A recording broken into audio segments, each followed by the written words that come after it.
E aí pessoal, tudo bem? Sejam bem-vindos a mais um vídeo aqui da Acrópole. Eu sou o Luigi e no vídeo de hoje vou falar um pouquinho sobre as minhas impressões de leitura desse livro aqui, Assombro Zen, do Marco Aurélio de Souza, que saiu em 2020 pela Cotter Editorial. É um livro bem curto, mas se engana quem acha que é um livro raso.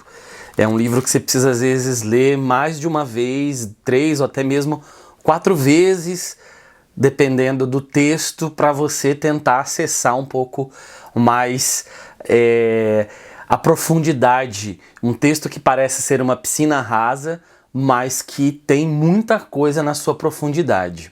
É o primeiro livro do autor que eu leio e eu gostei bastante. É um livro de haikais, é um livro de textos. Então, para quem não conhece, o haikai é um tipo de poema curto de origem japonesa, para dizer o máximo no mínimo, tem em torno de 3 versos. Então vocês podem ver, por exemplo, como é que é aqui a diagramação, né?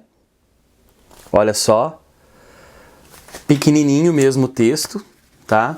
Eu não sou um super especialista, aliás, eu não sou nada especialista em haikai para dizer se ele segue a métrica exata e a lógica exata dessa composição, por exemplo, na língua japonesa para o português. Só sei que eu gostei dos textos e então vou falar um pouquinho no geral e vou ler assim uns 3 ou 4 para vocês terem uma noção de como os textos são construídos, beleza? É um livro interessante para colocar entre leituras de maior fôlego, ou seja, leituras maiores, né, mais densas, ou maiores mesmo em número de páginas, mas como eu disse, há quem se engana que haja uma profundidade rasa. É preciso parar, é preciso respirar, ler com calma, até porque a poesia no geral mesmo já tem o seu ritmo, que é a suspensão quase que do tempo, para que a gente capte então o seu sentido.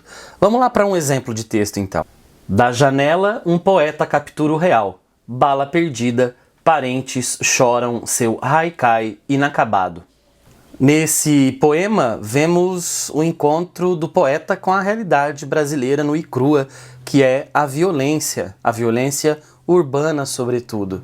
As armas, a bala perdida, que o atinge como se fosse a luz de um sol impossível de captar, que nos cega.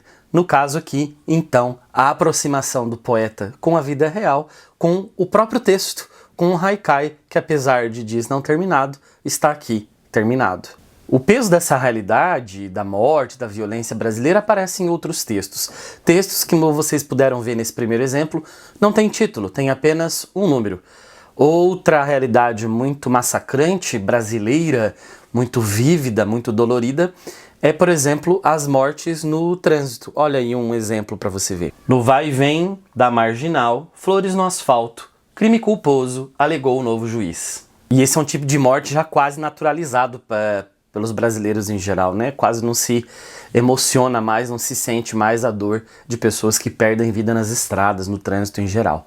Outro tipo de tema que ele trabalha também aqui é o tal do cidadão de bem. Sabe esse engomadinho, esse cidadão de bem que vem vociferando contra uma corrupção ou contra alguns elementos específicos de uma cultura para subir o poder. Mas, no fundo, a gente sabe que ele é muito mais sujo de qualquer outra sujeira que ele aponta. A gente conhece bem o filme nessa realidade brasileira atual.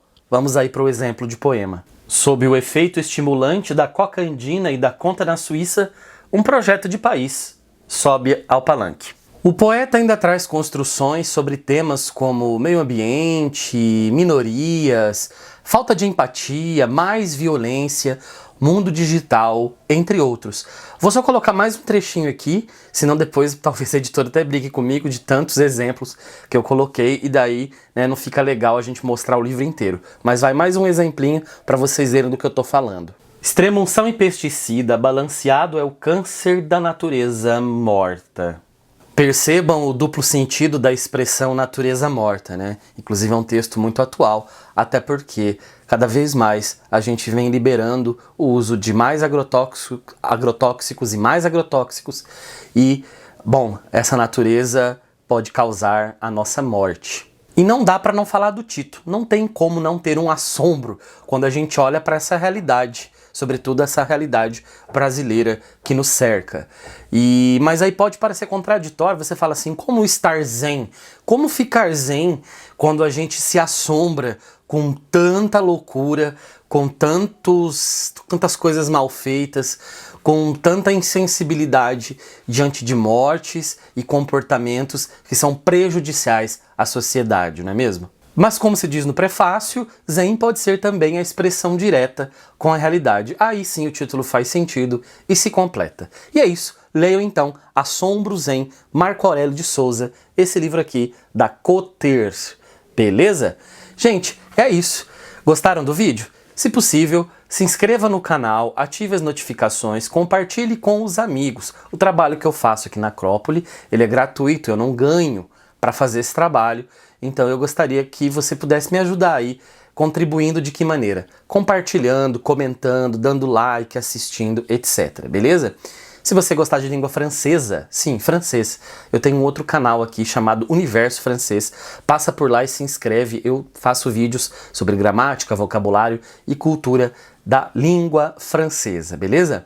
E é isso então, fico por aqui. Nos vemos num outro vídeo. Um abraço e até a próxima!